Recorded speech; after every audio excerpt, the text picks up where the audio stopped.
Hey, credit heroes.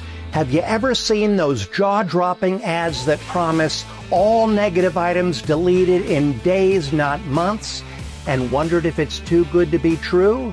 Did you ever ask yourself, how are these people getting instant credit repair miracles?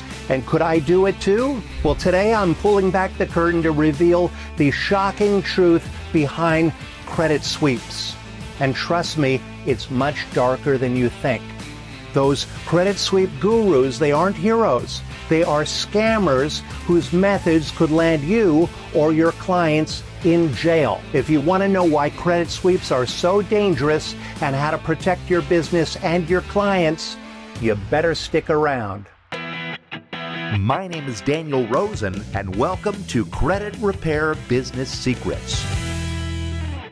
Lately, I've been seeing more and more posts online with people asking about credit sweeps. Even some of the very top voices in our industry have been speaking out against them, which is really great to see. But the truth is, a lot of people still don't fully understand what credit sweeps are. So, what is a credit sweep really? Credit sweeps is a phrase and a marketing gimmick to make you believe that this particular process of removing negative information is legal and legitimate, when in fact it is not. Not only is it not legitimate, it is very, very illegal in most cases. The process of sweeping a credit report can only happen by lying to the police or lying to a government enforcement agency by making false claims to the credit bureaus, and ultimately you can get jail time for it. Basically, what a credit sweep is they fill out a false affidavit claiming that all the negative credit on the report is due to identity theft, and sometimes they file a fake police report to substantiate their claim. And even worse, the clients often have no clue that they're involved in a scam, which means that innocent people can face severe legal trouble. Typically, a fraud alert and freeze is then placed on each report with the bureaus, and then the affidavit and police report get mailed off to the bureaus and often to the creditors as well, which sparks an investigation into these claims. Now, under the FCRA, the bureaus must block and remove any account until the investigation is complete. This generally results in all the negative accounts being deleted, at least temporarily, which is why it's called a credit sweep. But here's what's even more disturbing. I'm now seeing these scammers file false human trafficking affidavits instead of just identity theft claims. So that means they're literally exploiting one of the most serious crimes in our society to game the credit system. Yes, they are literally claiming to be victims of human trafficking just to delete negative items. Not only is this creepy, but it's fraud, it's offensive, and it's putting real people in danger. These sweeps are temporary at best. When the investigation concludes and the bureaus discover the fraud, which they will, all those items will come right back onto the report. But now you've committed multiple felonies, including filing false police reports, perjury, and mail fraud. The FBI and federal prosecutors are actively investigating these schemes. People are getting arrested, they're getting prosecuted, and sentenced to years in prison. Is a temporary credit boost really worth destroying your entire life and freedom? I don't think so. Look, as credit heroes, we have a responsibility to protect our clients and our industry. When scammers run these illegal schemes, it makes all of us look very bad. And it gives ammunition to the critics who want to shut down legitimate credit repair entirely. Clients rely on your expertise and trust your guidance, and that trust is sacred. So don't break it by using shortcuts that risk their financial futures and your freedom. But the good news is there is a legitimate way to get amazing results without breaking the law.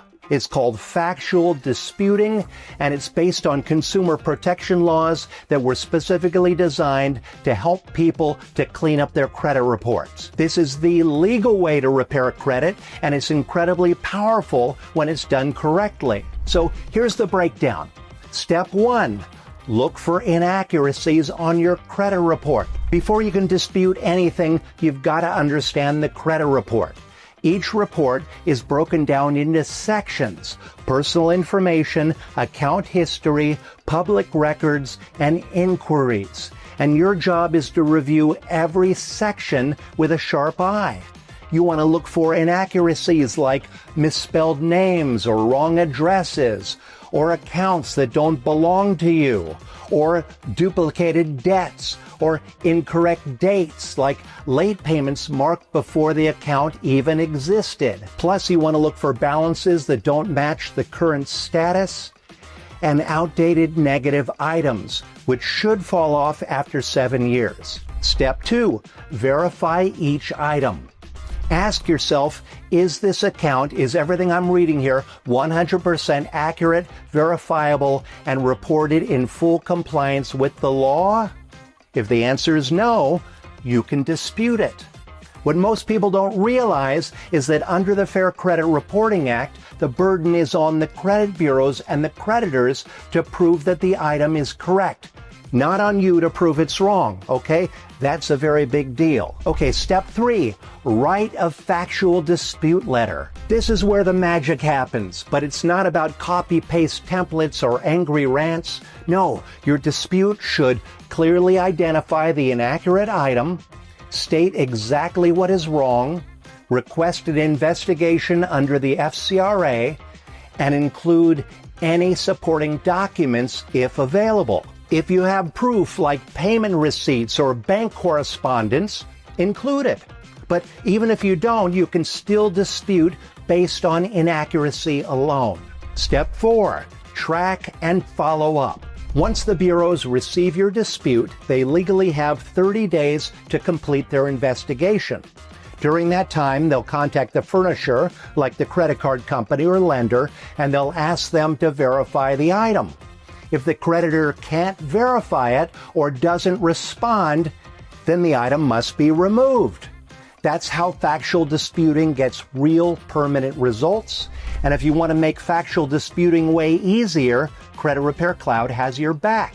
Import reports, spot errors fast, and create dispute letters in just a few clicks. You can track everything and stay organized without the guesswork. It's the very same tool used by most credit repair companies in America.